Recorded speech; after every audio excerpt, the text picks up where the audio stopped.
ఆయన చేస్తారండి. చదువుకున్న వాళ్ళు కాబట్టి కొంచెం మంచి చెడు అన్నీ తెలుస్తాయి. అదే అనుకోని నమ్ముతున్నాను.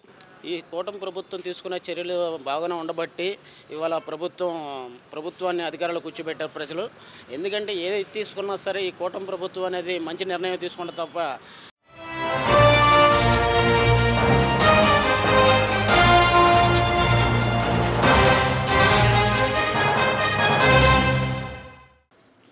అమ్మ మీ పేరేంటమ్మా? నా పేరు జాన్వి అండి. ఓకే. ప్రజెంట్ కూటమి ప్రభుత్వం వచ్చింది, చంద్రబాబు నాయుడు గారి పరిపాలన వచ్చింది. ఇక్కడ డిప్యూటీ సీఎం పవన్ కళ్యాణ్ గారు, వాళ్ళ కొడుకు చంద్రబాబు నాయుడు గారు లోకేష్ గారు, వీళ్ళు అందరిని చూస్తుంటే స్టేట్కి ఆంధ్రాకి ఏమైనా మంచి రోజులు వస్తాయని నమ్మకం ఉందా? చూశారు కదా, 5-6 నెలల పరిపాలన చూశారు కదా. ఆయన రాగానే పాపం వరదలు వచ్చినాయి. దెబ్బ మీద దెబ్బ పాపం. ఏమైనా చేస్తారన్నా ఆశ పెట్టుకున్నాం కానీ కొంచెం ఇదైంది. మరి మా ఆయన చనిపోతే కరోనా టైంలో పిల్లడు చదువు మానేసి చిన్న జాబ్కి వెళ్తున్నాడు. చదువు ఆపేసుకుని పాపను మాత్రం చదివించుకుంటున్నాం. నేను ఇళ్ళలో పనికి వెళ్తాను అనమాట. ఇప్పుడు ఆయన ఇచ్చిన పింఛను కొంచెం మా అత్తగారికి వచ్చే పింఛను నాకు అదే ఆధారపడిపోతుంది. 4,000 చేస్తున్నారు కదమ్మా, నిజంగా మాట మీద నిలబడ్డారా? నిలబడ్డారండి, వస్తున్నాయి. ఆయన ఎక్కిన కాంచి మాకు 4,000 వస్తున్నాయి. అంటే ఎక్కడైనా మిస్ ఏమైనా జరిగిందా? 4,000 చెప్పిన మాటలో నిలబడ్డారు. రాగానే మాకు 2 నెలలు రాకపోయినా 7,000 కూడా ఇచ్చారు. పాపం రాగానే ఇచ్చారు. మాకు అయ్యే ఆధారం అసలు. చెప్పిన మాట మీద నిలబడే మనిషినా చంద్రబాబు నాయుడు? మాకు నమ్మకం ఉంది కాబట్టి వేసాం. అవునా? ఎందుకు అంత నమ్ముతున్నారు? ఎందుకు చంద్రబాబు నాయుడు అసలు? అన్ని చదువుకొని కొంచెం అన్ని తెలిసిన ఆయన కదా కాబట్టి నమ్మమాట.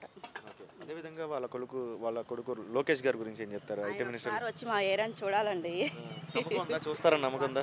అనుకుంటున్నారు, రావట్లేదు. వస్తే బాగుంటుంది అనిపిస్తుంది. ఎందుకు ఆయనే రావాలనుకుంటున్నారు? చాలా మంది లీడర్లు ఉన్నారు కదా, లోకేష్ గారు ఎందుకు అనుకుంటున్నారు? ఆయన వస్తే కొంచెం ఇళ్ళ పట్టాలు ఏమైనా వస్తాయి అని. చిన్న చిన్న ఇల్లులు ఇవి పట్టాలు లేవు, ఏమి లేవు. ఏమైనా లోన్లు పెట్టుకొని ఇల్లు కట్టుకొని ఇప్పుడు 40 సంవత్సరాల నుంచి ఉంటున్నాం. ఇల్లు పడుకుంటే పెచ్చులు రాలిపోతుంటాయి చంటి పిల్లల మీద. అవన్నీ పడేసి కొంచెం కట్టుకుంటారేమో ఆశపడుతున్నారు జనాలు. ప్రజల్లోకి వస్తున్నారు, తిరుగుతున్నారు అని చెప్పి మీకు ఎలా తెలుసమ్మా లోకేష్ గారి గురించి? చూస్తున్నాం కానీ టీవీలో వాటిల్లో చిన్నగా చేస్తున్నారు. ఇటు కూడా ఒకసారి వచ్చి ఏరియాకి కూడా ఈ ఇళ్ళ సొంత ఇళ్ళ వాళ్ళకి కొంచెం పట్టాలు లోన్లు ఇస్తే వాళ్ళు కూడా ఇల్లు కట్టుకుంటారు. లోకేష్ గారిని చాలా చులకన చేసి మాట్లాడేవారు కదమ్మా, లోకేష్ గారిని అది ఇది అని మాట్లాడేవారు.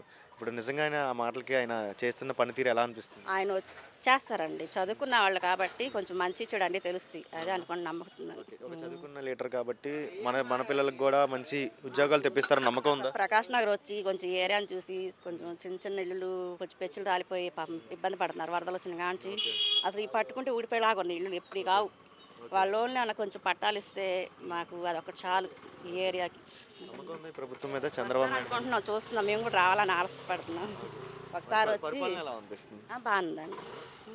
ఈయన పక్క ఫ్యాను. పవన్ కళ్యాణ్ గారి గురించి ఏం చెప్తారు? పవన్ కళ్యాణ్ మరి సినిమా నటుడు కదా, ఆయన ఎలా చేస్తున్నారు? పనితీరు ఎలా ఉంది?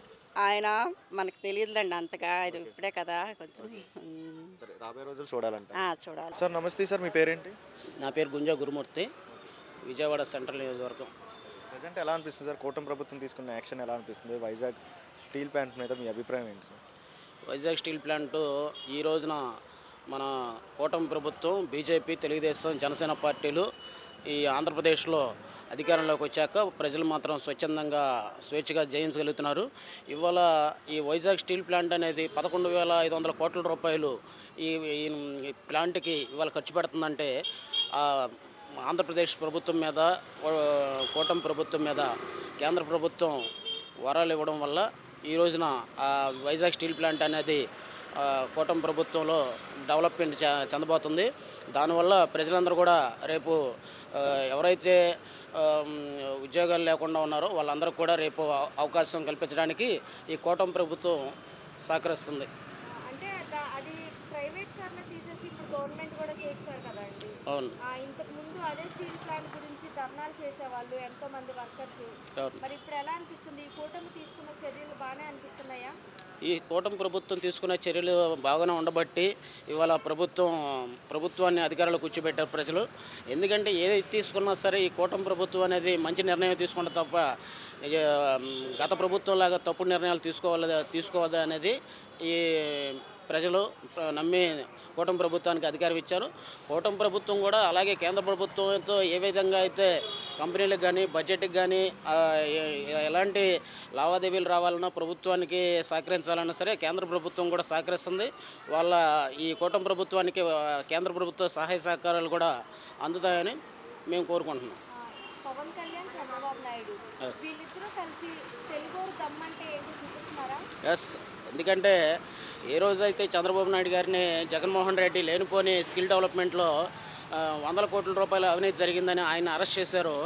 ఆ రోజున కొన్నిదల పవన్ కళ్యాణ్ గారు సపోర్ట్ ఇచ్చి రాజమండ్రి సెంట్రల్ జైలుకి వెళ్ళి ఆ రోజున ఈనాటి ముఖ్యమంత్రి, ఆనాటి మాజీ ముఖ్యమంత్రి నారా చంద్రబాబు నాయుడు గారిని పరామర్శించడం జరిగింది.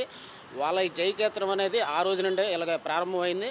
ఆ విధంగానే వాళ్ళ ప్రయాణం కొనసాగుతుంది. ఒక రాష్ట్ర ముఖ్యమంత్రిగా, ఉప ముఖ్యమంత్రిగా వాళ్ళు ప్రజల నమ్మకాన్ని వమ్ము చేయకూడదని కోరుకుంటున్నాం. రాబోయే రోజుల్లో ఎలా ఉండబోతుంది అనుకుంటున్నారు అభివృద్ధి పరంగా చూసుకుంటే? రాబోయే రోజుల్లో ఆంధ్రప్రదేశ్ స్వర్ణాంధ్రప్రదేశ్ అనేది చూడబోతున్నాం. ఆంధ్రప్రదేశ్ రాజధాని అమరావతి అనేది కూడా రేపు మనం ప్రపంచ పటంలో చూడబోతున్నాం. నారా లోకేష్ గురించి ఏం చెప్తారు? నారా లోకేష్ గారు ఆయన ముఖ్యంగా ఏంటంటే ఐటీ కంపెనీ కానీ, విద్యాశాఖ కానీ, ఆయన ఒక ఐటీ మినిస్టర్గా కానీ, విద్యాశాఖ మినిస్టర్గా కానీ ఇవాళ ఆయన తీసుకున్న ప్రతి ఒక్క నిర్ణయం, ఎందుకంటే ఒక స్టూడెంట్స్ ఏ విధంగా ఇబ్బంది పడుతున్నారు, జగనన్న పథకాలని చెప్పేసి ఆ రోజున గత ప్రభుత్వం ఎగ్గొట్టిన పథకాలన్నింటిని కూడా ఫుల్ స్టాప్ పెట్టి ఇవాళ ఏ విధంగా జగన్మోహన్ రెడ్డి ప్రభుత్వం అవన్నీ బ్యాకప్ చేసిందో వాటిని మళ్ళీ మొదటి తీసుకొచ్చి ఇవాళ నడుపుతున్న ప్రభుత్వం కూటమి ప్రభుత్వం, దాన్ని తీసుకొచ్చే దమ్మున్న నాయకుడు నారా లోకేష్ గారు.